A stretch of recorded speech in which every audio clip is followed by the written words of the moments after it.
사찰은 기도와 수행만을 위한 공간이 아니었다.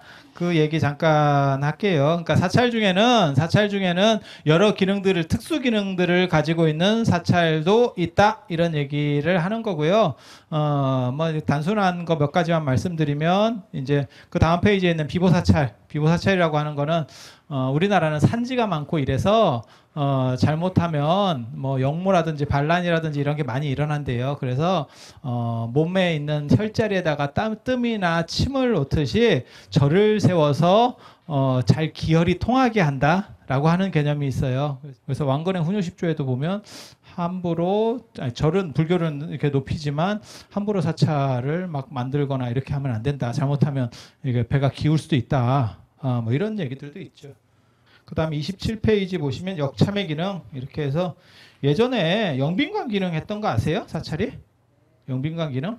안 그러면 어떤 호텔 기능을 했었어요. 그걸 요즘 복구해서 템플스테이를 하고 있잖아. 끊어진 전통을 다시 명맥을 잇고 있는 겁니다.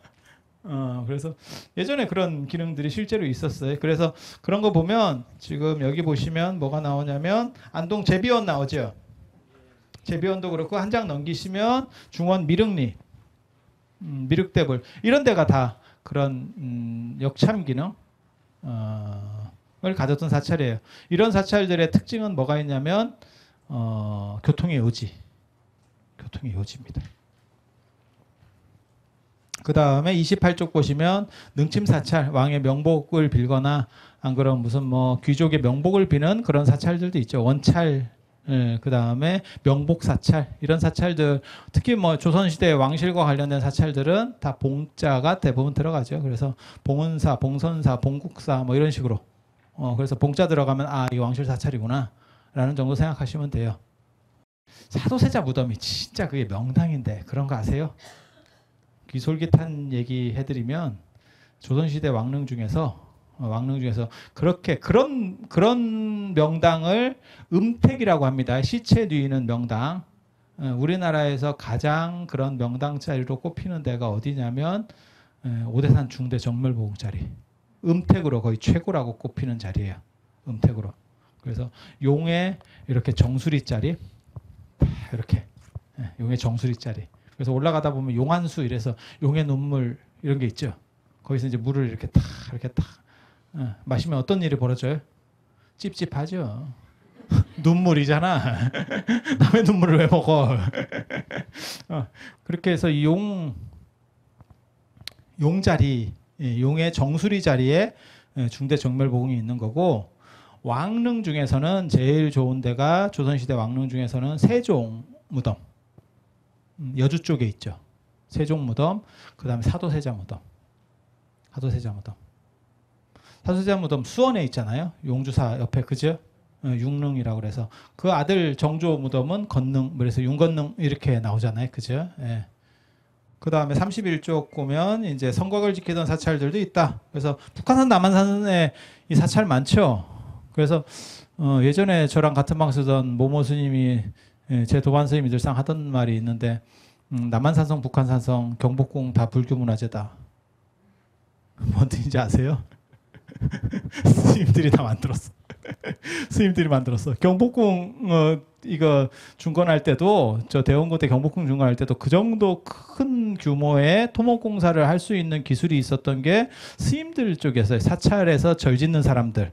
그리고 그 당시에는 이제 스님들이 다 그것까지 같이 했거든요. 그러다 보니까 이제 스님들이 만들게 된 거고 이제 서산대사, 사명대사가 한 조금 이제 부정적으로 봤을 경우에는 그때 승군이 워낙 잘 싸웠어요. 승군이 잘 싸우는 이유가 뭘까요? 의병보다 승군이 훨씬 잘 싸우거든요. 잘 싸우는 이유가 뭘까요? 두 가지가 있어요. 하나는 처자식이 없다는 거. 용감하죠. 처자식이 없는 남성 집단이잖아요. 그리고 돌아갈 때가 있다는 거. 돌아갈 때라고 하는 거는 극락에 간다거나 뭐 이렇게 유교적으로는 그렇게 죽으면 객사입니다. 객사는 집에도 못 들인다는 거예요. 옛날에. 그러니까 가족 있지. 객사 당하는 상황이지. 잘못해서 몸에 상처라도 나면 그건 겁나 큰 불효입니다. 불효 중에 두 가지가 있어요. 부모보다 먼저 가는 불효. 그다음 몸에 상처 나는 불효. 몸에 상처 나는 것도 불효예요. 신체 발부는 수지 부모 머리카락도 못 자르고 손톱도 못 자르고 이런 상황에서 승군이 잘 싸우는 걸 딱 보고 조선 정부에서는 어떻게 생각을 했어요? 아, 얘네를 그냥 놔두면 안 되겠다. 위험하다. 뭐라도 시켜야겠다. 이렇게 해서 산성도 쌓고 많은 일들이 벌어지기 시작하죠.